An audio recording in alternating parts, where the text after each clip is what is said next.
Imagine waking up to 100 aristocrats watching you get dressed, not for excitement, but because it's Tuesday and they have nothing better to do. Tonight, we explore the most predictable, ritualistic, and surprisingly boring day in the most extravagant palace ever built. Welcome to Versailles, where nothing ever changes, where every morning is identical to the last, and where the Sun King's day was so routine, you could set your watch by his bathroom breaks. So before you get comfortable, take a moment to like the video and subscribe, but only if you genuinely enjoy what I do here. And let me know in the comments where you're tuning in from and what time it is for you. Now, dim the lights. Maybe turn on a fan for that soft background hum. And let's ease into tonight's journey together. It is 5:30 in the morning at the Palace of Versailles. The year is 1685, and King Louis XIV is about to begin his day. A day that will be exactly like yesterday and exactly like tomorrow. The first valet de chambre, a man named Alexandre Bontemps, enters the royal bedchamber. He is the only person who sleeps in the king's room, the only witness to the king's actual sleep. He approaches the massive state bed, a bed that stands in an alcove, separated from the rest of the room by a gilded balustrade. The curtains are heavy, dark, closed tight against the morning light. Bontemps speaks softly. "Sire, it is time to get up." There is no alarm clock, no jarring bell, just a quiet voice in a quiet room at the same time every single day. The king does not leap from bed. He does not stretch. He does not yawn dramatically. He simply opens his eyes and waits. The room is silent. The palace is silent. Everything is waiting for the king to wake fully. Within moments, 3 more people enter: the chief physician, the chief surgeon, and the apothecary. They bow, they approach, they examine the king. From a distance, they do not touch him, not yet. The chief physician asks, "How did His Majesty sleep?" The king nods, or does not nod. The answer is always the same: "Well enough." This happens every morning, without fail. The same people, the same order, the same question, the same answer. A servant removes the night chamber pot, discreetly, silently. No one mentions it, no one looks at it. It simply disappears through a side door, down a hidden corridor, to wherever night chamber pots go. Now the curtains of the bed are drawn again. For 15 minutes, the king rests. He is awake, but not yet ready. He lies there in the dim light, listening to the sounds of the palace waking around him. The sound of footsteps in distant corridors. The sound of doors opening and closing. The sound of servants beginning their work, sweeping, dusting, lighting fires in 100 rooms. All of this happens the same way. Every single morning, the same footsteps, the same doors, the same sounds. At 8 o'clock, exactly 8 o'clock. Not a minute earlier, not a minute later. The Grand Chamberlain is called. He enters with a small group of men. These are the nobles who hold the privilege of the grand entree. They are allowed into the king's bedchamber. Before anyone else, it is a privilege, passed down through families, fought over, envied, inherited, treasured. They stand silently in a semicircle around the bed, watching. As the king sits up, he sits up slowly, his back against the pillows, his hands resting on the coverlet. He blinks, he breathes, he exists, and they watch, Congratulations. You have been invited to watch the King of France sit up, not stand, not dress, just sit and blink at the morning light filtering through heavy drapes. This is the petit lever, the small awakening, and it is only the beginning. The king remains sitting for approximately 3 minutes, during which time he does nothing. He says nothing. He simply sits. The nobles remain standing for approximately 3 minutes, during which time they do nothing. They say nothing. They simply stand. And then, after 3 minutes have passed, the king speaks. Good morning. The nobles bow in unison, perfectly synchronized, and respond, Good morning, Your Majesty. And that is the extent of the conversation. Now, the king is handed a damp cloth, warmed, but not too warm, for washing his face. He wipes his face, slowly, methodically. First the forehead, then the cheeks, then the nose, then the chin. He hands the cloth back. Another servant brings another cloth for his hands. He wipes each finger individually, starting with the right thumb, then the right index finger, then the right middle finger. This takes approximately 4 minutes after his hands are clean. His nightshirt is removed by 2 servants working together, one on each side. They lift it slowly over his head, being careful not to disturb his hair or his dignity. Underneath, the king wears nothing. He is naked in front of 6 nobles who have seen this every single day for years. No one reacts. No one looks away. No one comments. This is normal. This is routine. This is Versailles. At 8:30 precisely, the doors to the king's bedchamber open wider, and the real spectacle begins, the grand lever, the great awakening. Now, instead of 6 people, there are 100, all men, all nobles, all standing in perfect silence, watching the King of France get washed and dressed. They enter in order, based on rank, based on privilege, based on how much the king likes their family. First, the princes of the blood, the king's closest male relatives. They stand nearest to the bed. Then the dukes, then the counts, then the marquis, then the barons. Each group stands in its designated area. No one crosses into another group's space. No one speaks. No one moves unnecessarily. The room fills slowly, quietly, like water filling a basin, until it is completely full of men standing, watching. The king is handed a dressing gown, not by just anyone, but by the Duke of Orleans, the king's brother, because only a prince of the blood can hand the king his dressing gown. The dressing gown is silk, dark blue, embroidered with gold thread. It weighs approximately 3 pounds. Because of all the embroidery, the Duke of Orleans drapes it over the king's shoulders.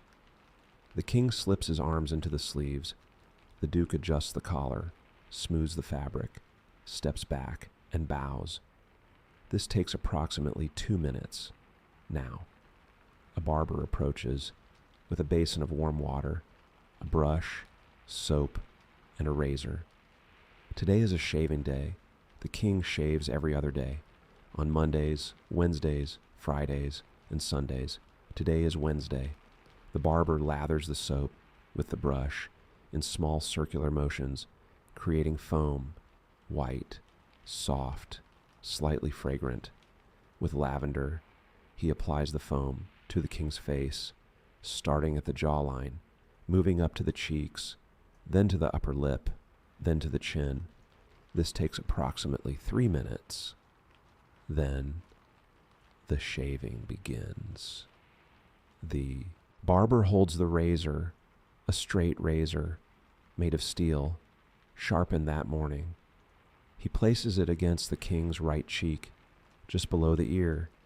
He draws it down, slowly, carefully, following the line of the jaw. The blade makes a soft scraping sound against the skin, against the stubble. One stroke, complete.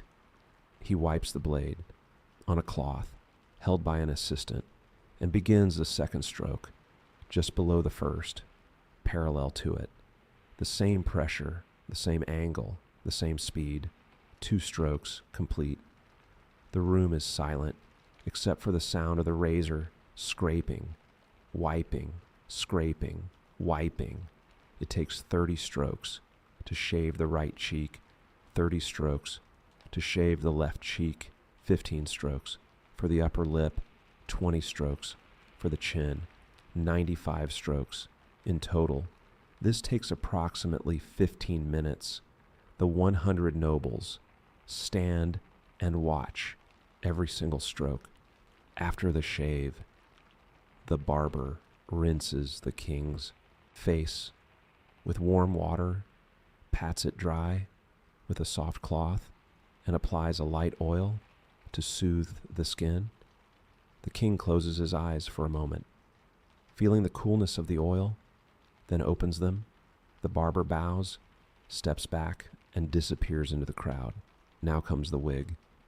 The king's wig master, Monsieur Benoit Binet, approaches, carrying the wig of the day on a wooden stand shaped like a head.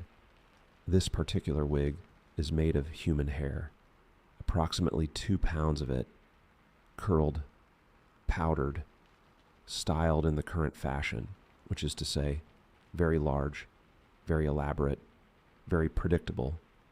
The wig master lifts the wig carefully with both hands and approaches the king. He places the wig on the king's head, gently adjusting it so the hairline sits correctly, so the curls fall naturally, so nothing looks uneven. He steps back, examines his work from the front, from the left side, from the right side. He steps forward, adjusts a curl, steps back, examines again. This takes approximately 5 minutes to place one wig on one head. Finally, he is satisfied. He bows and steps back. The king now has hair, large, curled, brown, reaching past his shoulders, adding approximately 4 inches to his height. Now comes the dressing, the part everyone has been waiting for. A servant brings the first item, the undershirt, made of fine linen, white, clean, pressed. The Duke of Burgundy, the king's grandson, steps forward. He is 10 years old. This is an honor for a boy his age, to hand the king his undershirt. He holds it out. The king takes it, slips it over his head. The Duke steps back, bows. Next, the stockings, silk stockings, white, with small embroidered designs. Near the ankle, barely visible, the Duke of Bourbon hands them to the king, one at a time, right stocking first, then left. The king sits on the edge of the bed and pulls them on, slowly, smoothing them, ensuring they have no wrinkles. This takes approximately 4 minutes for 2 stockings. Next, the breeches, dark blue, to match the coat that will come later, made of velvet, lined with silk. The Count of Toulouse, the king's son, born to one of his mistresses, but legitimized, steps forward with the breeches. The king stands, takes the breeches, steps into them, one leg at a time, pulls them up, fastens them at the waist with small buttons, 6 buttons, each one fastened individually by the king's own hands. This takes approximately 3 minutes. Next, the shirt, different from the undershirt. This one is visible, made of finer linen, with lace at the cuffs and at the collar. The Duke of Chartres hands the shirt to the king. The king puts it on, over the undershirt, tucks it into the breeches, adjusts the lace at the wrists. Next, the cravat, a long piece of white linen tied at the neck in a specific style that is currently fashionable at Versailles and therefore fashionable everywhere. The Marquise of Dangeau hands the cravat to the king. The king wraps it around his neck, ties it in a simple knot, not too tight, not too loose.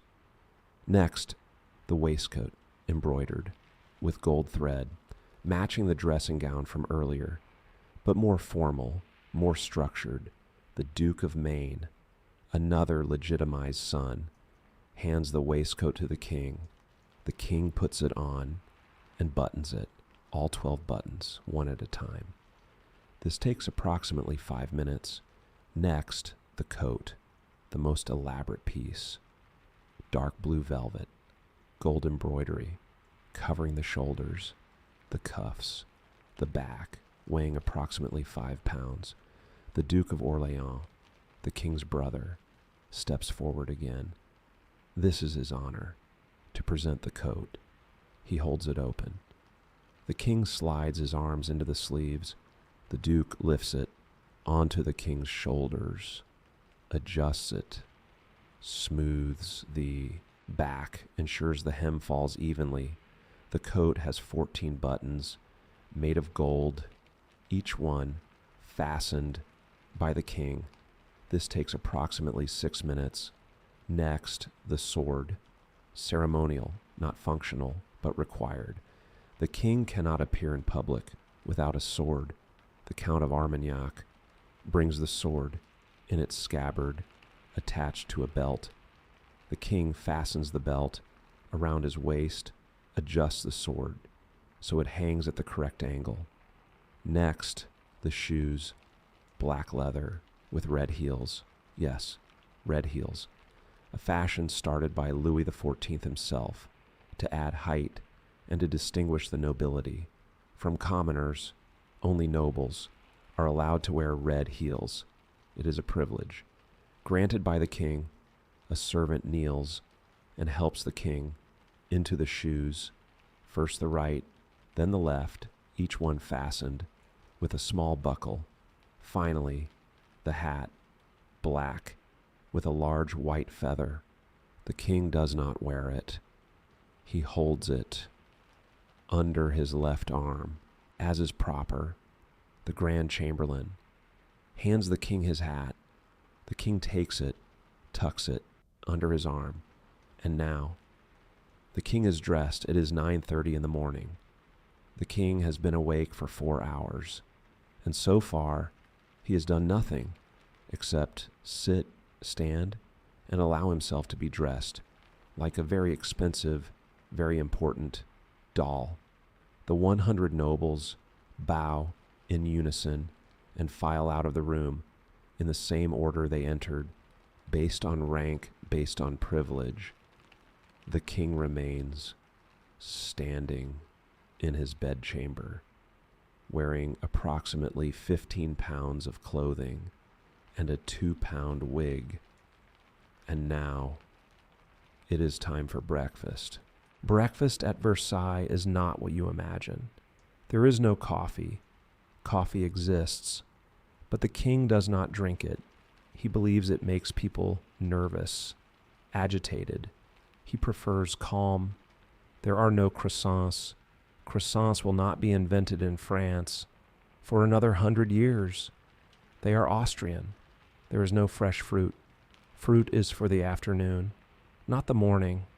What there is broth, vegetable broth, or herbal tea, and sometimes a piece of bread toasted with butter. That is all. A servant brings a tray, silver, polished until it shines. On the tray, a single bowl made of porcelain, painted with small flowers, blue flowers, on a white background. The bowl contains broth made from vegetables, carrots, onions, celery, boiled for hours until the liquid is clear and golden and slightly fragrant. The king sits at a small table near the window, the same table.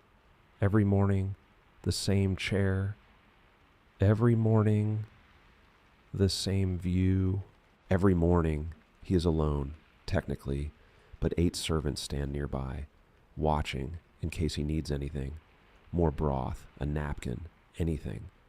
The king lifts the spoon, slowly, dips it into the broth, brings it to his lips, sips. He swallows, pauses, waits, sips again. He does not slurp, he does not gulp.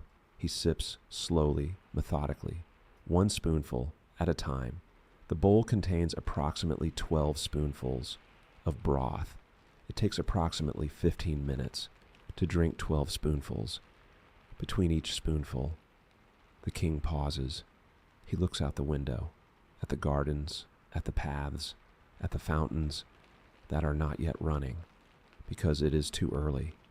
He breathes, he exists, he continues. After the broth, a servant brings another tray with a cup containing herbal tea, chamomile, or mint, or linden flower, depending on the day of the week. Today is Wednesday. Wednesday is chamomile day. The king lifts the cup, sips slowly. The tea is warm, not hot, not cold, just warm. He drinks, pauses, drinks, pauses. The cup is small, approximately 6 sips to empty it. This takes approximately 5 minutes. And now, breakfast is over. The king has consumed 1 bowl of broth, 1 cup of tea, and nothing else. He stands. The servants bow. He walks toward the door and the next part of his day, which is exactly what you expect, a walk to the chapel for Mass, the same walk he takes every day at the same time, in the same direction at 9:50. The king leaves his private apartments. He does not walk alone. That would be unthinkable, impossible, dangerous even. He walks at the center of a procession, a slow, formal, carefully orchestrated procession of approximately 60 people. Behind him, the princes of the blood, walking in order of age, oldest first, then the dukes, then the counts. In front of him, guards, Swiss guards, in their red and blue uniforms, carrying halberds, long pole weapons that will never be used, but look impressive on either side. More guards, more nobles, all walking at exactly the same pace as the king. The king walks slowly, deliberately, approximately 40 steps per minute, which is very, very slow. Each step measured, each step identical to the last. The procession moves through the king's apartments, through the hall of Hercules, past paintings of gods and heroes and battles. The king does not look at them. He has seen them 10,000 times through the hall of abundance, past tapestries depicting the seasons, spring, summer, autumn, winter. The king does not look at them either through the hall of Venus, past marble statues of goddesses with blank eyes and perfect proportions. The king walks straight ahead, eyes forward, not greeting anyone, not acknowledging anyone. And then the hall of mirrors, 357 mirrors reflecting the procession 17 times as it passes. The king, multiplied, walking, walking, walking in every mirror at every angle. Does he see himself? Probably not. He is used to mirrors, used to seeing himself everywhere, all the time. The hall of mirrors is long, very long, 240 feet of marble and gilding and mirrors. It takes approximately 4 minutes to walk the length at the king's pace. During these 4 minutes, no one speaks, no one coughs, no one stumbles. The only sound is the sound of footsteps, 60 pairs of shoes On marble floors, tap, tap, tap, tap. In perfect rhythm, courtiers line both sides of the hall, watching, hoping to be noticed, hoping for a glance, a nod, any sign of recognition. Most receive nothing. The king's eyes remain fixed ahead, but occasionally, very occasionally, he glances at someone, and that person will remember that glance for weeks, for months, for years. The king looked at me on Wednesday in the Hall of Mirrors. I swear it. After the Hall of Mirrors, the Hall of War, with its large dome and its painting of Louis XIV on horseback, victorious. The king does not look up, he has seen it. And finally, the doors to the royal chapel open, and the procession enters. The royal chapel at Versailles is tall, very tall, with a vaulted ceiling, 43 feet high, painted with frescoes of clouds and angels and biblical scenes.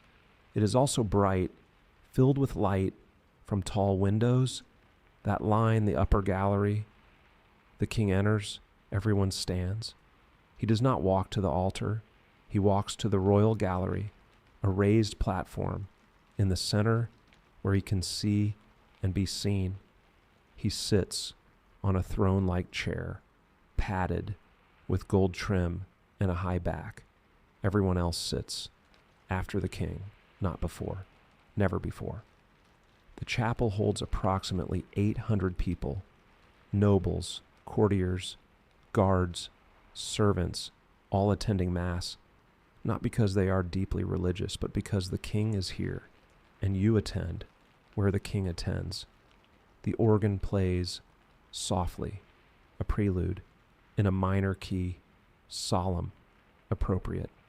For morning Mass, the priest enters, an archbishop, or a bishop, or a high-ranking abbé, dressed in white and gold vestments, carrying a staff, walking slowly toward the altar.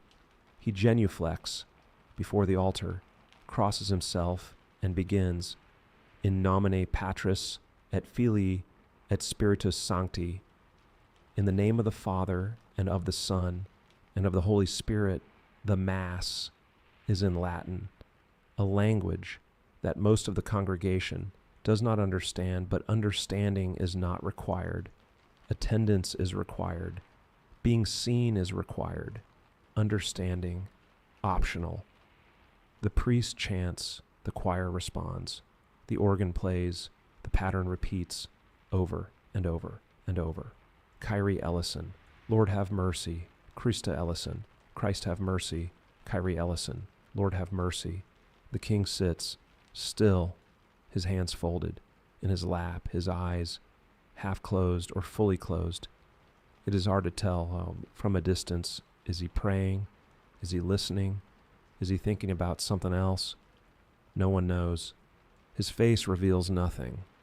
Around him, the court also sits, also still, also expressionless, because showing boredom at Mass in the king's presence would be disastrous.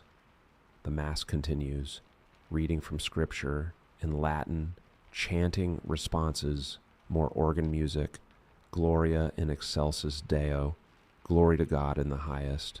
The king does not sing along. He does not mouth the words. He simply sits.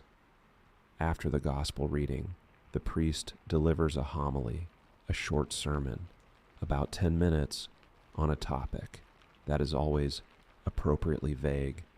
Faith, grace, obedience to God, and by extension, to the king. The king listens, or appears to listen, his face still expressionless after the homily. More prayers, more chanting, the consecration of the bread and wine, the body and blood of Christ. The priest elevates the host. The congregation bows, but the king does not descend to take communion. That is reserved for special occasions. Easter, Christmas, Pentecost. On regular days, like today, he simply watches from his gallery after communion, final prayers, final blessings, final organ music. The priest makes the sign of the cross. Ite missa est, go. The Mass is ended. The congregation responds, Deo gratias, thanks be to God. The Mass is over. It has lasted 35 minutes, the same length, every single day. The king stands, everyone else stands. He processes out the same way he entered, slowly, surrounded, watched, and now it is time for work. After Mass, the king walks back through the halls, back through the mirrors, back to his apartments, but he does not return to his bedchamber. Instead, he enters his cabinet, a smaller room, more private, with tall windows, a large desk, and several chairs, arranged in a semicircle. This is where the king works, if work is the right word. Ministers arrive, one by one, carrying portfolios filled with papers, reports, petitions, documents requiring the king's signature. They bow, they sit. When told to sit, they wait in silence until the king speaks. Today is Wednesday. Wednesday means the Council of State, the most important council, discussing war, diplomacy, foreign policy. The ministers present are the Secretary of State for War, the Secretary of State for Foreign Affairs, the Secretary of State for the Navy, and the Controller General of Finances. 4 men plus the king, 5 men total, deciding the fate of France. The meeting begins at exactly 11 o'clock. The Secretary of State for War, Monsieur de Louvois, speaks first. Your Majesty, I have received reports. From the eastern frontier, the situation with the Empire remains tense. He speaks for approximately 10 minutes, describing troop movements, supply issues, fortification progress, in detailed, monotonous military terminology. The king listens, his face expressionless, his hands folded on the desk. When Louvois finishes, the king asks one question. And the artillery, is it ready? Yes, Your Majesty. Good. And that is the extent of the discussion on that topic. Next, the Secretary of State for Foreign Affairs speaks about negotiations with Spain, about ambassadors, about treaties, about trade agreements. He speaks for approximately 15 minutes. The king listens, asks one question, and the Spanish ambassador, he is satisfied. He is, Your Majesty. Good. Next, the Secretary of State for the Navy speaks about ship construction, about naval bases, about colonies, about pirates. He speaks for approximately 12 minutes. The king listens, asks one question. And Toulon, the harbor, is it deep enough? It is being dredged, Your Majesty. Good. And so it continues. For over 2 hours, minister after minister, report after report, question after question, always brief, always predictable. The room is quiet, except for the sound of voices, reading reports, and the occasional scraping of a chair. As someone shifts position, no one argues, no one debates, no one raises their voice. The king listens, the ministers report, decisions are made by nodding or not nodding. At exactly 1 o'clock, the meeting ends, the ministers bow, they gather their papers, they leave. The king remains sitting at his desk for a moment, alone, in the quiet. And then a servant appears at the Dar, Your Majesty, lunch is ready. And the king stands and walks to his bedchamber where lunch awaits. Lunch is eaten in the king's bedchamber at a small table placed near the window, the same table used for breakfast, but now with a different view, midday light instead of morning. The table is set with porcelain plates, silver cutlery, crystal goblets, a linen napkin, folded into a triangle. The king sits alone at the table, facing the window, but he is not alone, not really, because standing around the room are approximately 50 men, nobles, courtiers, officers of the household, all watching. As the king eats, this is called the petit couvert, the small table, because only the king eats. Everyone else stands and watches.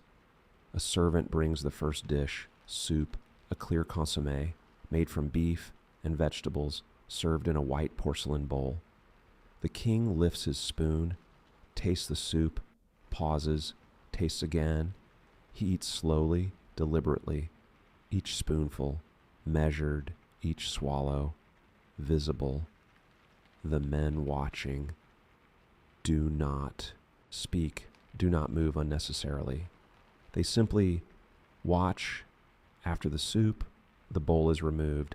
Another dish is brought, roasted chicken, half a chicken, presented on a silver platter with roasted vegetables, carrots, turnips, onions. The king cuts a piece of chicken with a knife and fork, chews it slowly, swallows. He does not rush, he does not gulp.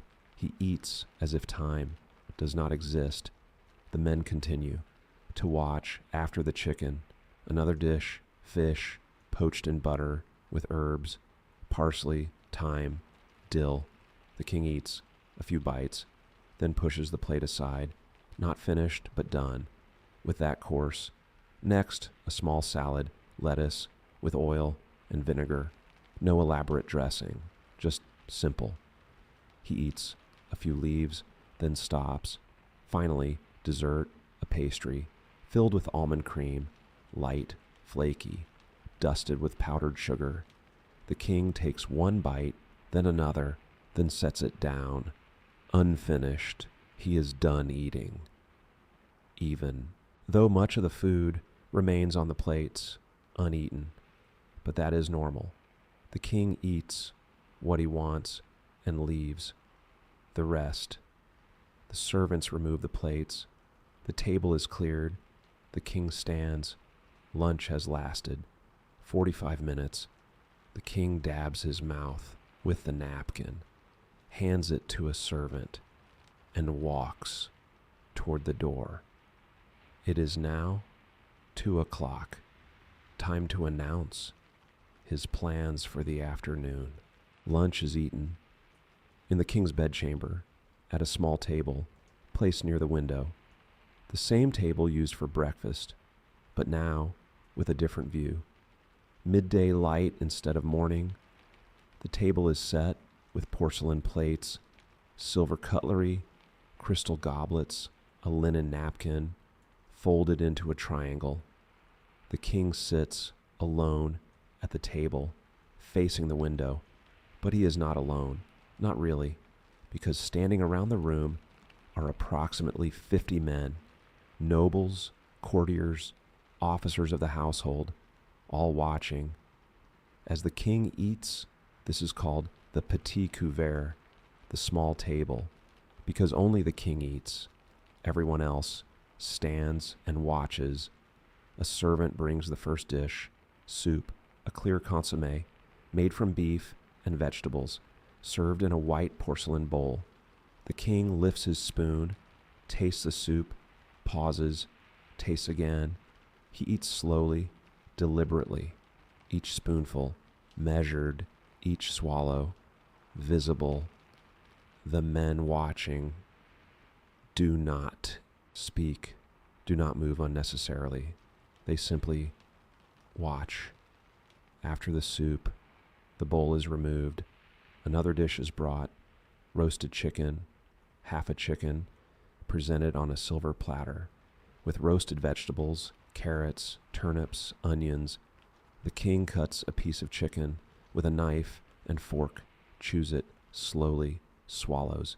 He does not rush, he does not gulp, he eats as if time does not exist. The men continue to watch after the chicken, another dish, fish poached in butter with herbs, parsley, thyme, dill. The king eats a few bites, then pushes the plate aside, not finished but done with that course. Next, a small salad, lettuce with oil and vinegar, no elaborate dressing, just simple. He eats a few leaves, then stops. Finally, dessert, a pastry, filled with almond cream, light, flaky, dusted with powdered sugar. The king takes one bite, then another, then sets it down. Unfinished. He is done eating. Even though much of the food remains on the plates, uneaten, but that is normal. The king eats what he wants and leaves the rest. The servants remove the plates. The table is cleared. The king stands. Lunch has lasted 45 minutes. The king dabs his mouth with the napkin, hands it to a servant, and walks toward the door. It is now 2:00, time to announce his plans for the afternoon. The king steps onto the terrace of the palace, the grand terrace, made of stone, wide, flat, stretching the entire width of the garden facade. Behind him, the procession forms approximately 80 people, nobles in walking attire, ladies in outdoor gowns, guards at a distance. The king begins walking slowly down the central steps, leading from the terrace to the gardens below. There are 30 steps. He takes them one at a time, slowly, his walking stick tapping softly against a stone at the bottom of the steps. The paths begin, gravel paths, perfectly raked, leading in every direction. But the king does not choose randomly. He walks the same route he walks most days. When the weather is good and he feels like walking, this route is called the Grand Circuit, and it takes approximately 3 hours to complete. First, the king walks straight ahead down the central axis toward the west, the same direction. The sun sets every evening. The path is wide enough for 10 people to walk side by side, but only the king walks in the center. Everyone else walks slightly behind or to the sides.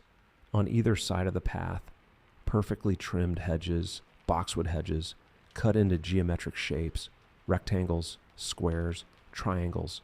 Between the hedges, flower beds, parterres, arranged in intricate patterns, red flowers, white flowers, yellow flowers, planted in swirling designs.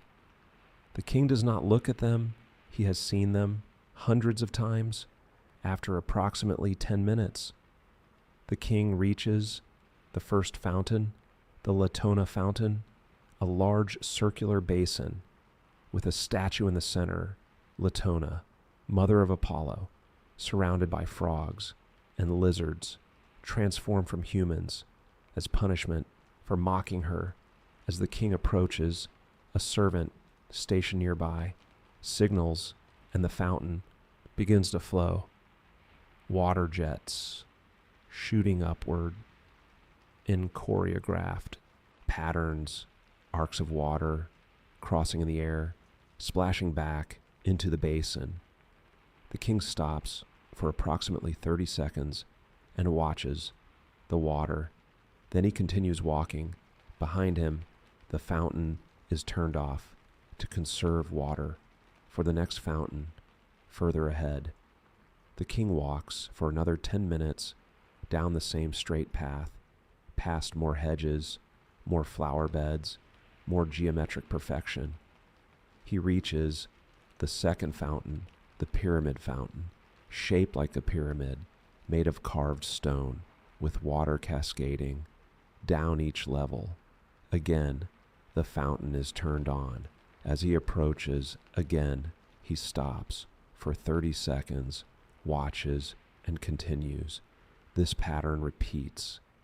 For the next 3 hours, walk 10 minutes, stop at a fountain, watch for 30 seconds, continue. Walk 10 minutes, stop, watch, continue. Over and over and over until the king has visited 12 fountains along the grand circuit. Each fountain, the same as last time, the same water, the same statues, the same patterns. Nothing changes, nothing surprises, nothing breaks the routine. During the walk, the king occasionally speaks to someone in the procession, a duke, a minister, a courtier. He might say, "The weather is pleasant," and the person responds, "Indeed, your majesty, very pleasant." And that is the extent of the conversation. Sometimes the king stops to inspect a newly planted tree, or a repaired section of path, or a hedge that looks slightly uneven. He bends down, touches the soil around the tree, nods, and continues walking. The gardeners, watching from a distance, breathe a sigh of relief. The king is satisfied. By 5 o'clock, the king has completed the grand circuit and returns to the terrace where he began. The procession follows him, back up the 30 steps, back into the palace. Everyone is tired. Their feet hurt. Their backs ache from 3 hours of slow, monotonous walking. But no one complains, because complaining would be unthinkable. The king enters the palace, removes his walking coat, hands his walking stick to a servant, and retires to his private chambers. For approximately 1 hour, he will rest, read correspondence, sign documents in private before the evening activities begin. Before we continue with the evening, let us pause and examine one part of Versailles in greater detail, the royal chapel, where the king attends mass every single morning. The chapel was built between 1699 and 1710 under the direction of architect Jules Hardouin-Mansart and completed by his successor, Robert de Cotte. It is the 5th chapel, built at Versailles because the previous 4 were either too small or in the wrong location or not grand enough for a king who believed himself appointed by God. The chapel is tall, very tall. Its interior vault reaches 43 feet, creating a soaring space designed to lift the eyes and the soul toward heaven. But heaven is painted on the ceiling in a massive fresco by Antoine Coypel, depicting God the Father in glory, surrounded by angels and clouds and golden light. Below God, more paintings of the apostles, of prophets, of saints, each one identified by symbols: Peter with his keys, Paul with his sword, John with his eagle. The walls are white, clean, bright, reflecting the light from the tall windows that line the upper gallery. The windows are tall, narrow, filled with clear glass, not stained glass, because Louis XIV preferred light over color.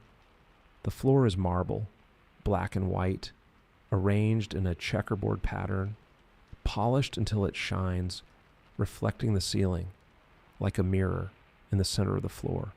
A large metal grate for heating, because even in a chapel, even in the presence of God, the king does not like to be cold. Below the grate, a massive furnace tended by servants who feed it wood and coal to keep the chapel warm during Mass. At the far end of the chapel, the altar, made of marble, gold, and bronze, with columns on either side, carved with vines and leaves and angels. Above the altar, a painting by Charles de la Fosse, showing the resurrection, Christ rising from the tomb in a burst of light on either side of the altar, doors leading to the sacristy, where the priests prepare for Mass and store the sacred vessels, the chalices, the patens, the vestments. The royal gallery, where the king sits, is in the center of the chapel, raised above the floor, so the king can see everything and be seen by everyone. The gallery has a balustrade made of gilded bronze with intricate designs, scrolls, flowers, crowns, fleur-de-lis. Behind the balustrade, the king's chair, large, padded, covered in blue velvet, embroidered with gold thread, weighing approximately 50 pounds. Next to the king's chair, smaller chairs for the queen and the royal family, if they attend, which they usually do. Below the gallery, on the floor, rows of benches for the courtiers, simple, wooden, backless, no padding, no comfort, because comfort is not the point. The organ is at the back of the chapel, in the upper gallery, directly opposite the altar, a massive instrument with over 2,000 pipes, made of tin and lead and wood. The organ is played during every Mass by the royal organist, whose job is to play the same hymns in the same order every single day. The chapel holds approximately 800 people, when full, standing room only at the back for those of lower rank. But no matter how crowded, no matter how warm, no matter how long the Mass lasts, everyone remains silent, still, reverent, because this is not just a chapel, it is the King's chapel, and in the King's chapel, everything is perfect, everything is controlled, everything is exactly as it should be, every single day. Now, as we drift deeper into tonight's journey, let us explore the spaces where the king lives when he is not being watched by hundreds of courtiers.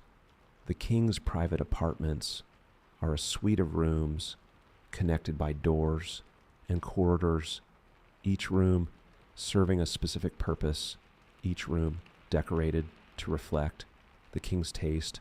The first room is the Cabinet of Curiosities, a small room lined with cabinets made of dark wood, ebony, with bronze fittings.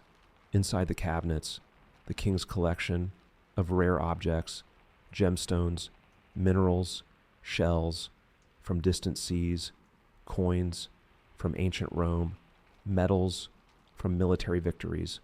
Each object is labeled with a small card written in neat handwriting, describing what it is, where it came from, when it was acquired. The king sometimes spends an hour in this room, opening cabinets, examining objects, touching them, holding them up to the light. No one else is allowed to touch the collection, only the king and his appointed curator, a scholar who catalogs everything and ensures nothing is lost. The next room is the library, larger than the cabinet, with bookshelves reaching from floor to ceiling, made of walnut, polished, dark. The shelves hold approximately 2,000 books, bound in leather, stamped with gold, arranged by subject, history, philosophy, theology, military strategy. Many of the books have never been read by the king. They are simply there. Because a king should have a library, a large library, an impressive library. But some books show signs of use, pages slightly worn, spines slightly cracked. These are the books the king actually reads, histories, biographies, memoirs of great men. In the center of the library, a reading table with a lamp and a magnifying glass for examining small text or maps or engravings. The king comes here in the late afternoon when he has time, which is not often, but when he does, he sits and reads for perhaps 30 minutes before duty calls him away. The next room is the map room, the walls covered entirely with maps, large maps, framed maps, maps of France, maps of Europe, maps of the world. Some maps are old, from the previous century, showing territories that no longer exist, kingdoms that have been absorbed into larger empires. Other maps are new, drawn by royal cartographers, showing the current borders of France, which keep expanding with each war, with each treaty. The king studies these maps when planning military campaigns or when receiving reports from generals in distant provinces.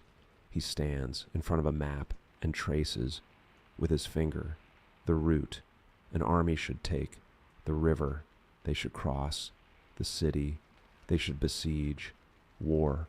From this room is quiet, clean, theoretical, just lines on paper, just strategy.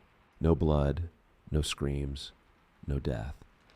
The next room is the music room, smaller, more intimate, with a harpsichord in the corner and chairs arranged in a semicircle. The king does not play the harpsichord himself, but musicians are sometimes invited to play for the king and a small audience of select courtiers. The king listens with his eyes closed for perhaps 20 minutes, then thanks the musicians and dismisses them. Music at Versailles is not for pleasure. It is for atmosphere, for elegance, for demonstrating that the king appreciates culture. The final room in the private apartments is the king's actual bedroom, different from the state bedroom where the levée occurs. This bedroom is simpler, the bed smaller, the curtains less elaborate, the furniture more comfortable. This is where the king actually sleeps when he is alone, when he does not need to perform for the court. But even here, even in his private bedroom, the room is never truly private because servants come and go throughout the night, stoking the fire, checking the windows, ensuring everything is as it should be. The king is never truly alone, not even in sleep. Let us now walk through another part of Versailles that few visitors examine closely, the Hall of Battles. This is not a small room, it is a gallery, over 390 feet long, on the south wing of the palace. The walls are covered entirely with paintings, 33 paintings in total, each one depicting a different battle from French history. The paintings are large, very large, some measuring 15 feet by 20 feet, fill in the wall from floor to ceiling. The first painting shows the Battle of Tolbiac, fought in the year 496 between the Franks, led by Clovis, and the Alemanni, a Germanic tribe. The painting shows Clovis on horseback, sword raised, leading his army into battle, the enemy falling beneath the hooves of French horses. The next painting, the Battle of Bouvines, fought in 1214, King Philip Augustus defeating a coalition of German, English, and Flemish forces. Again, the French king on horseback victorious, glorious, untouchable. Each painting follows the same pattern: a French king or French general leading troops into battle, always winning, always heroic, always bathed in golden light.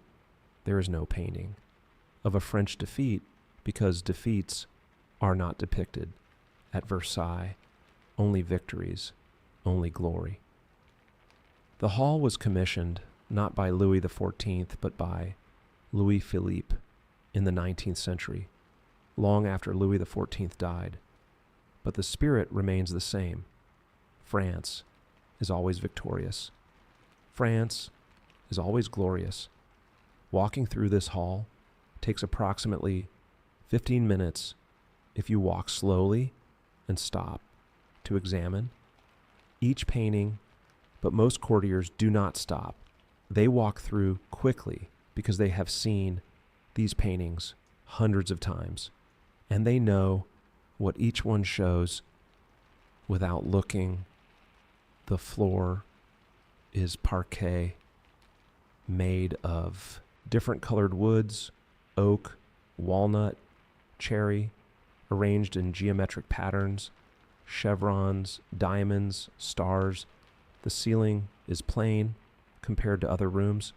At Versailles, just white plaster with simple molding, because the paintings on the walls are decoration enough.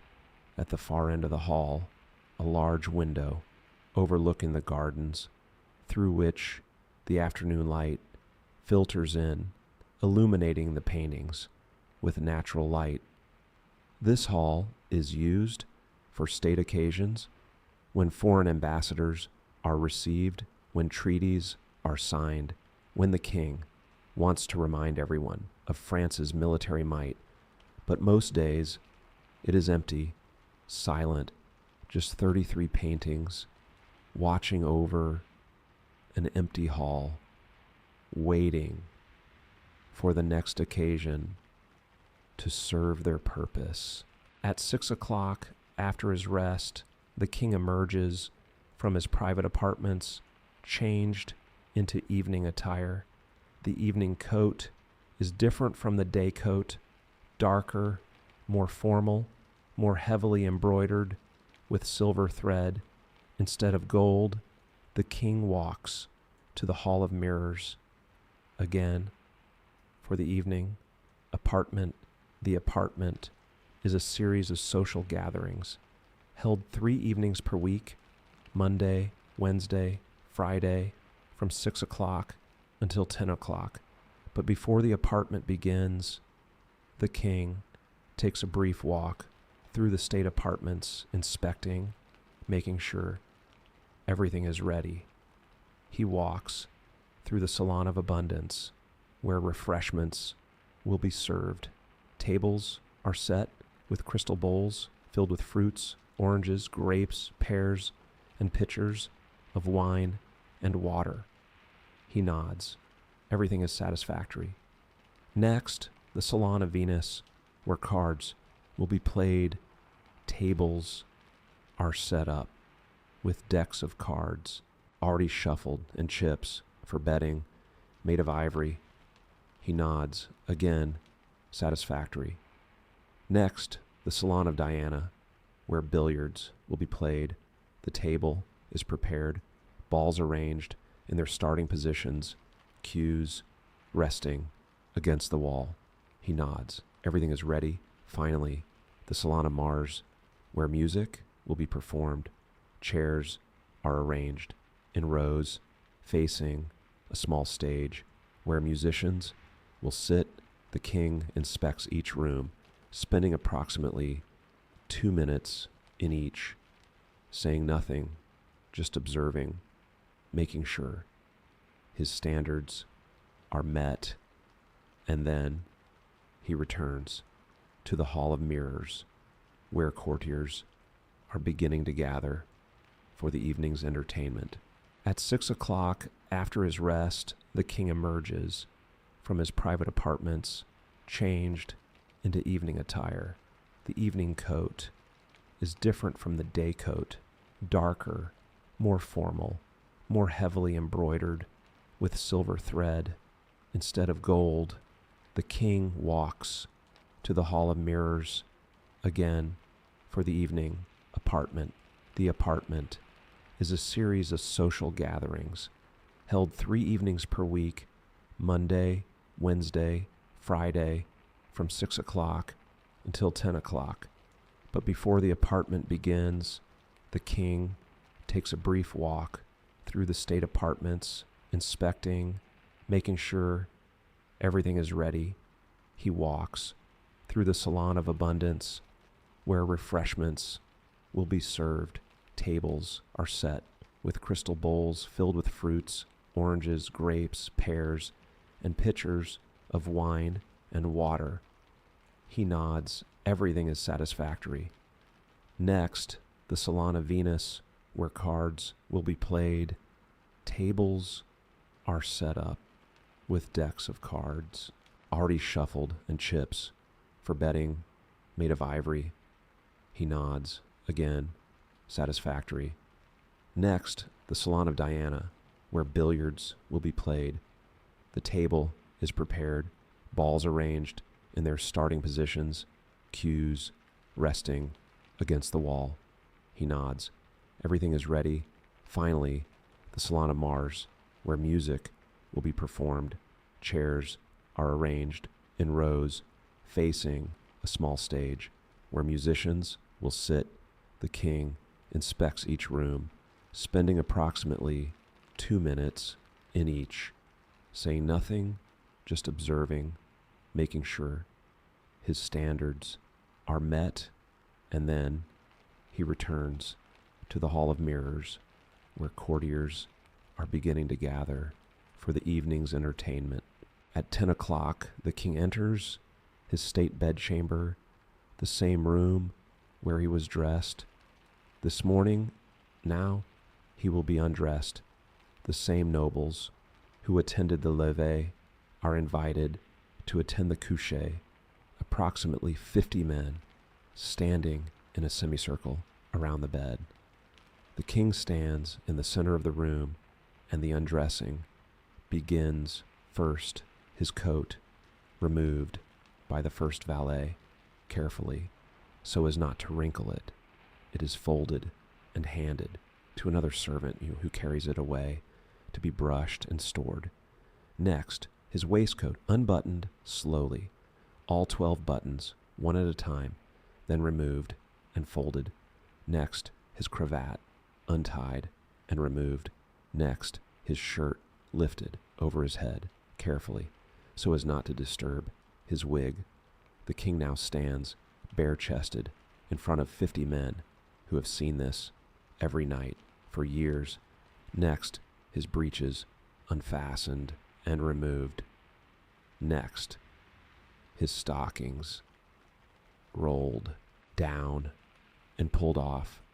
The king is now completely naked again for the second time today. First thing in the morning, last thing at night. A servant brings a nightshirt, long, white, made of linen. The Duke of Burgundy hands it to the king. The king puts it on over his head. It falls to his ankles. Next, a nightcap to keep his head warm while he sleeps. The Duke of Chartres hands the nightcap to the king. The king puts it on. Finally, a dressing gown for walking. From the dressing area to the bed, the Duke of Orleans hands the dressing gown to the king. The king walks the 10 feet from where he was standing to the bed. The nobles follow, watching. The king sits on the edge of the bed. A servant kneels and removes the king's slippers. The king swings his legs onto the bed, lies down, pulls the covers up to his chest. A prayer book is brought. The king reads one prayer aloud, a prayer for the kingdom, for the people, for protection. During the night, the prayer lasts approximately 2 minutes. When it is finished, the king closes the book, hands it back, and says, Good night, gentlemen. The nobles bow. Good night, your majesty. And they file out in order of rank, just as they entered. The first valet remains. He will sleep on a cot in the corner in case the king needs anything. During the night, the candles are extinguished one by one until only one remains, a single candle on a small table near the door, providing just enough light to see if necessary, and the king closes his eyes. It is 11 o'clock. The king has been awake for 17 and a half hours. He has been watched for approximately 16 of those hours, and now, finally, he is allowed to sleep alone in the dark for approximately 6.5 hours before it all begins again. Tomorrow morning at 5:30, the first valet will enter and say, "Sire, it is time to get up." And the cycle will repeat exactly the same as today and yesterday and the day before, every single day for the rest of his life. But let us pause before we conclude and imagine the gardens at a time when the king does not walk through them early morning before sunrise. It is 5 o'clock. The sky is dark. The air is cold. The gardens are empty of people, but full of activity. Gardeners arrive, carrying tools, rakes, brooms, shears, buckets. They wear simple clothing, rough wool, wooden clogs, no wigs, no silk, no embroidery. They spread out across the gardens, each to their assigned section, each knowing exactly what needs to be done. One gardener walks to the Latona fountain. He inspects the basin, looking for leaves that fell overnight. He scoops them out with a net on a long pole and places them in a basket. Another gardener walks the gravel paths with a rake, smoothing the gravel into perfect lines, removing any footprints from yesterday, any marks from carts or wheelbarrows. It takes him approximately 3 hours to rake all the main paths before the king might walk on them. Another gardener tends the flower beds, checking each plant for wilted blooms, for brown leaves, for any sign of imperfection. If he finds a wilted flower, he removes it carefully and replaces it with a fresh plant from the greenhouse, so the display always looks perfect, always looks as if the flowers never die.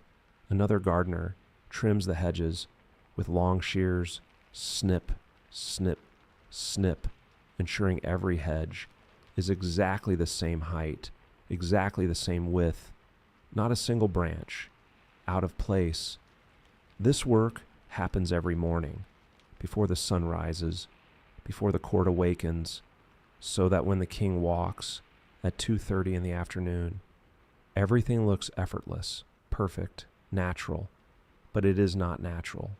It is controlled, maintained by dozens of men working in darkness so that the gardens can appear as if they tend themselves. By 6:30, the gardeners are finishing.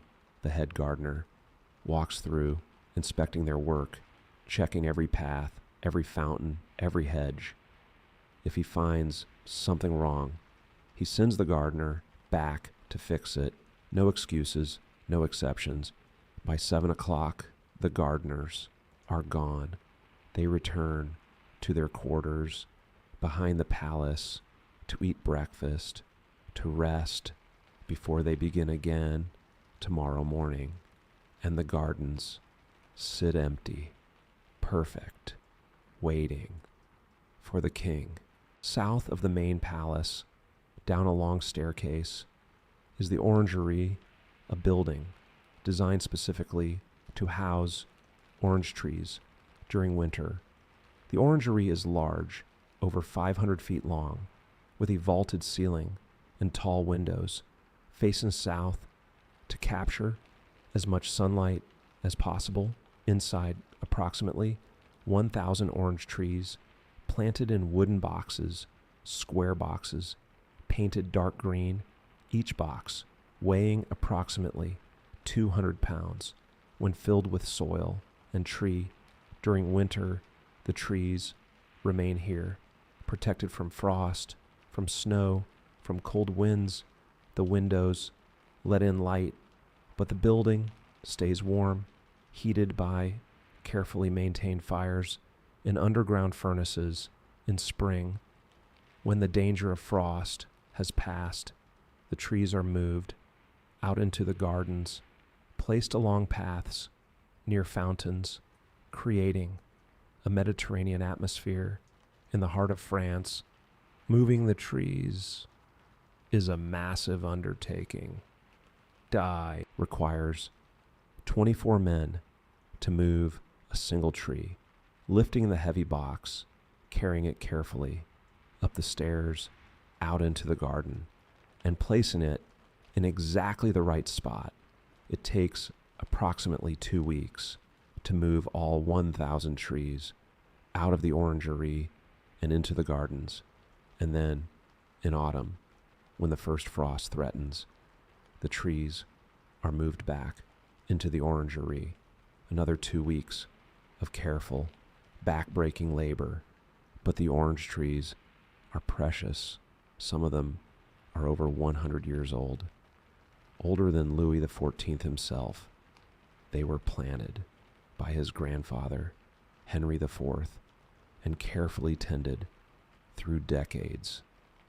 They are not just trees, they are symbols of continuity, of royal power, of the ability to make Mediterranean plants thrive. In the cold north, walking through the orangerie in winter is a strange experience. The air smells of orange blossoms, even though there are no blossoms. The scent seems to linger in the stone, in the wood, in the air itself. The light filtering through the tall windows creates geometric patterns on the floor, rectangles of sunlight between shadows. The sound of footsteps echoes in the vaulted space, making a single person sound like a crowd. It is quiet, peaceful, almost meditative, a contrast to the bustle of the palace above. In the center of the orangerie, a small fountain, not for decoration but for watering, a simple stone basin where water collects from underground pipes. Gardeners come here with buckets to water the trees carefully. Each tree receives exactly the right amount. Too much, and the roots rot. Too little, and the leaves wilt. Everything at Versailles, even the watering of trees, is measured, calculated, controlled. On the opposite side of the palace, from the king's apartments, are the queen's apartments, similar in layout, but decorated differently. The queen's bedchamber is smaller than the king's. The bed, also placed in an alcove, but the decorations are softer, more delicate. The colors, lighter, pastels, pale blue, pale pink, cream. The ceiling is painted with clouds and cherubs, and the goddess Diana, goddess of the hunt, and the moon. The furniture is also lighter in color and in weight. Chairs with curved legs, upholstered in silk with embroidered flowers. Unlike the king, who holds ceremonies in his bedchamber, the queen's bedchamber is more private. Only her ladies-in-waiting and a few close friends are admitted during the day. The queen does not have a levée ceremony like the king. She wakes, dresses with the help of her ladies, and begins her day. without spectacle. Her day is quieter than the king's. She embroiders, she reads, she writes letters to family in other countries, to friends at other courts. She attends Mass in the royal chapel, but sits in her own gallery, across from the king. They do not sit together, even in prayer. She takes walks in the gardens, but on different paths than the king. She visits the Trianon, a smaller palace, within the grounds of Versailles, where the atmosphere is less formal at the Trianon. She can remove her court gown and wear a simpler dress. She can walk without a procession. She can breathe without being watched. But these moments are rare. Most of her time is spent in her apartments, surrounded by ladies, performing the role of queen, dignified, graceful, silent. The queen does not govern, she does not attend council meetings, she does not make decisions about war or diplomacy or finance. Her role is to produce an heir, to support the king, to embody grace and virtue, and to never, ever complain. Queen Maria Theresa, wife of Louis XIV, did this for 23 years. She gave him 6 children, though only one survived to adulthood. She tolerated his mistresses. She said nothing when they appeared at court wearing jewels more beautiful than hers. She attended Mass every day. She prayed for the king, for France, for her children. And in 1683, she died quietly at the age of 44 of an infection that began with an abscess under her arm. The king wept briefly and then remarried secretly to Madame de Maintenon, who had been governess to his children by his mistress. The queen's apartments were then reassigned to the next queen, whoever that might be. But for now, let us leave the queen's apartments and return to the king's world, where everything revolves around him. Across from the palace, on the opposite side of the Place d'Armes, are 2 enormous buildings, the royal stables, one for riding horses, one for carriage horses. Each stable is larger than most churches. The grand stable for riding horses can house over 300 horses. The small stable for carriage horses can house over 200. The stables are built of stone with tall arched ceilings and large windows to provide light and air.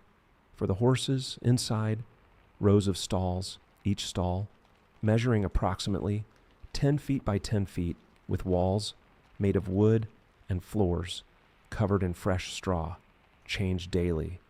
The horses are groomed 3 times a day, morning, afternoon, evening, by grooms who brush them, comb their manes, check their hooves, ensure they are healthy. Each horse has a name written on a plaque above its stall, names like Brilliant or Comet or Thunderbolt, names that sound fast, powerful, noble. The king's personal horses are kept in special stalls, larger than the others, with carved decorations on the walls. These horses are groomed 5 times a day and fed the finest oats, the freshest hay, when the king wants to ride, which he does occasionally. On warm afternoons, a groom brings the chosen horse, already saddled, already bridled, to the palace courtyard. The king mounts from a mounting block, positioned exactly at the right height. He does not leap onto the horse like a young cavalryman. He steps carefully onto the block and swings his leg over. The horse stands perfectly still because it has been trained for hours, for days, to stand still. While the king mounts, the king rides for approximately 30 minutes through the gardens or through the park at a gentle pace, a trot, sometimes a canter, never a gallop. Guards ride behind him and in front, ensuring he is safe from bandits, from rebels, from anyone who might wish him harm. After the ride, the king dismounts, hands the reins to a groom, and walks back into the palace. The horse is led back to the stable, brushed again, fed, watered, and returned to its stall. The horses at Versailles live well, better than most peasants, better than most servants. They are valuable, they are useful, they are symbols of the king's wealth and power, and so they are cared for with obsessive attention, just like everything else at Versailles. At the center of Versailles is the marble court, the oldest part of the palace, dating back to the original hunting lodge, built by Louis XIII, the king's father. The courtyard is small compared to other parts of Versailles, approximately 60 feet by 60 feet, paved with black and white marble. In a checkerboard pattern, the buildings surrounding the courtyard are red brick with white stone trim, different from the rest of the palace, which is all stone. This is the old style, the hunting lodge style, preserved by Louis XIV as a reminder of where he came from.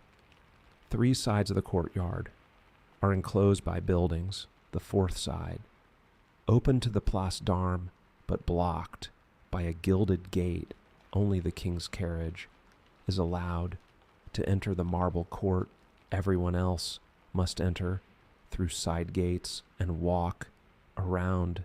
The king's bedchamber is located directly above the marble court on the 2nd floor. The center window of the 3 windows facing the courtyard is the king's bedroom window.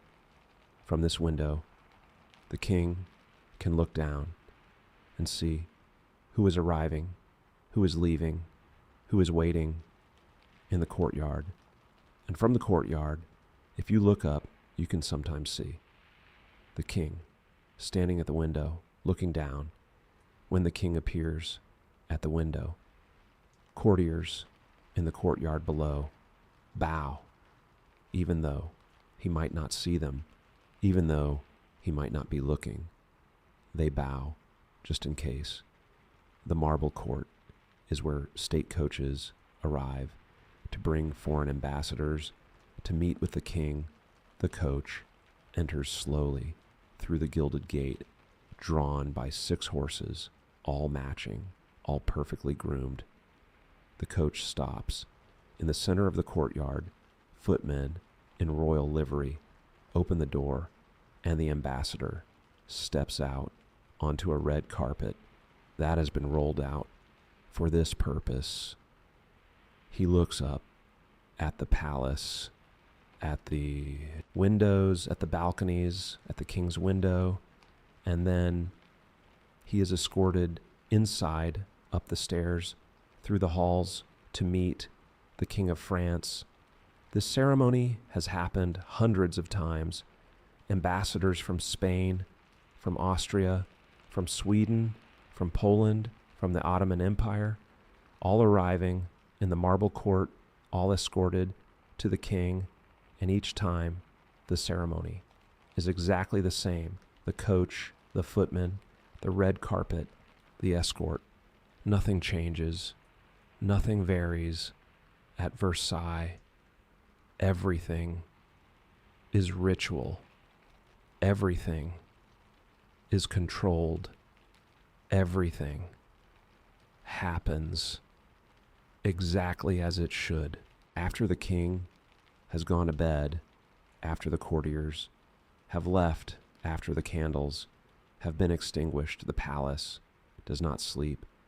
Servants continue working through the night in shifts in the kitchens below the palace. Preparations begin for tomorrow's meals. Bread dough is kneaded and left to rise. Stock pots simmer on low fires. Vegetables are chopped and stored. In the laundry rooms, washing continues. Tablecloths, napkins, bed linens, shirts, stockings. Everything the king and the court use today must be washed, dried, and pressed by tomorrow.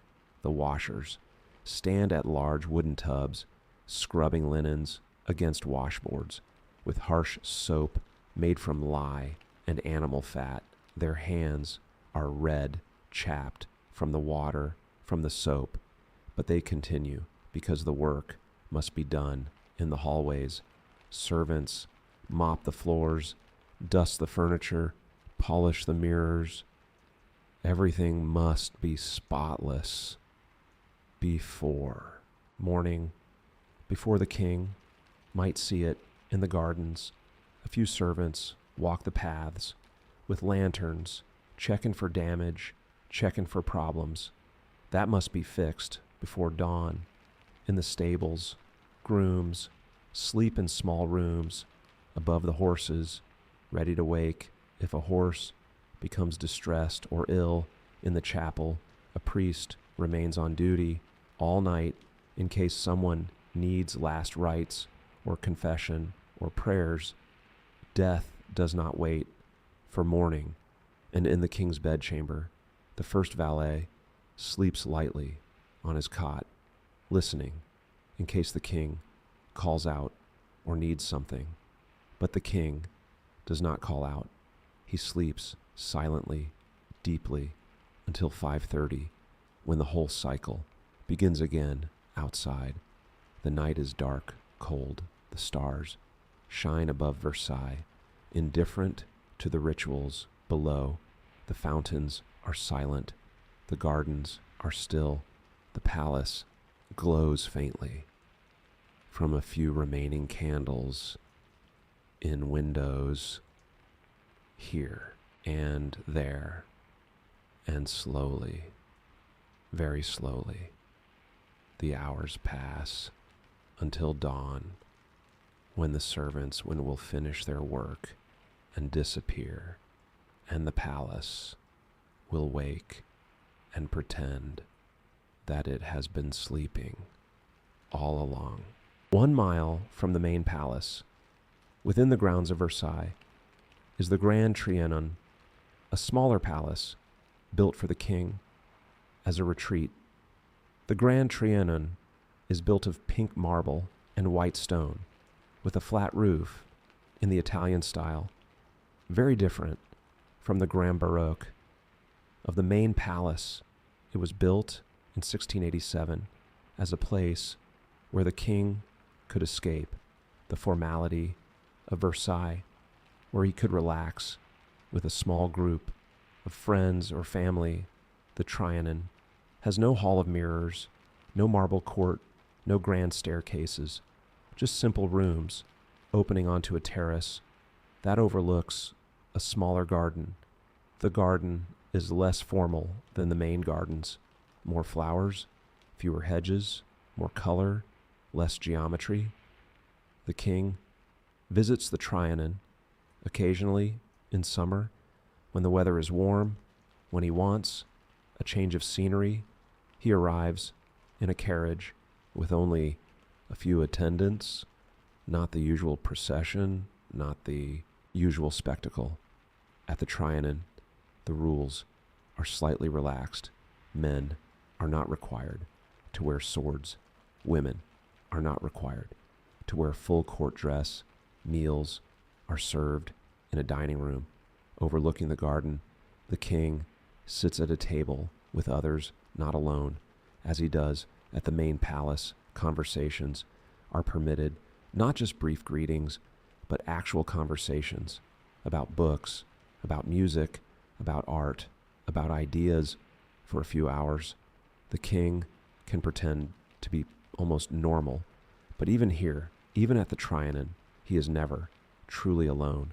Servants still hover, guards still watch. The formality is reduced, but never completely gone. After a few hours, the king returns to Versailles, back to the rituals, back to the ceremonies, back to being watched every moment of every day. The Trianon remains quiet, empty, waiting for the next brief escape. And so, day after day, week after week, year after year, the routine continues. Every morning, the king wakes at 5:30, is dressed by 100 nobles, attends mass, holds council meetings, eats lunch, walks in the gardens, attends the apartment, and goes to bed at 11, the same, every day, for 72 years, the longest reign of any European monarch in history. 72 years of ritual, of ceremony, of being watched every moment of every day. The king does not complain. He does not express boredom or frustration or exhaustion, because complaining would be beneath him. He is the Sun King, the center of the universe, the embodiment of France, and France does not complain. And so he continues day after day, performing his role with perfect, unchanging consistency. Courtiers come and go. Ministers die and are replaced. Wars begin and end. Fashions change, but the routine never changes. The levée at 8, mass at 10, council at 11, lunch at 1, walk at 2:30, apartment at 6:30, couchée at 10, every single day until September 1st, 1715, when Louis XIV dies at the age of 76 after suffering from gangrene in his leg. His last words are reported to be, "I am going, but France will remain forever." And with that, the Sun King sets for the last time. But Versailles remains his palace, his creation, his monument to routine, to ritual, to absolute, unchanging control. And today, over 300 years later, you can walk through those same halls, stand in that same bedchamber, look out at those same gardens, and imagine the king going through his day, step by step, hour by hour, room by room, the same every day for 72 years. And maybe, just maybe, as you imagine all those predictable, routine, unchanging details, you will find yourself drifting off to sleep, just as the king drifted off every night at 11 o'clock after another perfectly predictable, perfectly boring, perfectly routine day at Versailles.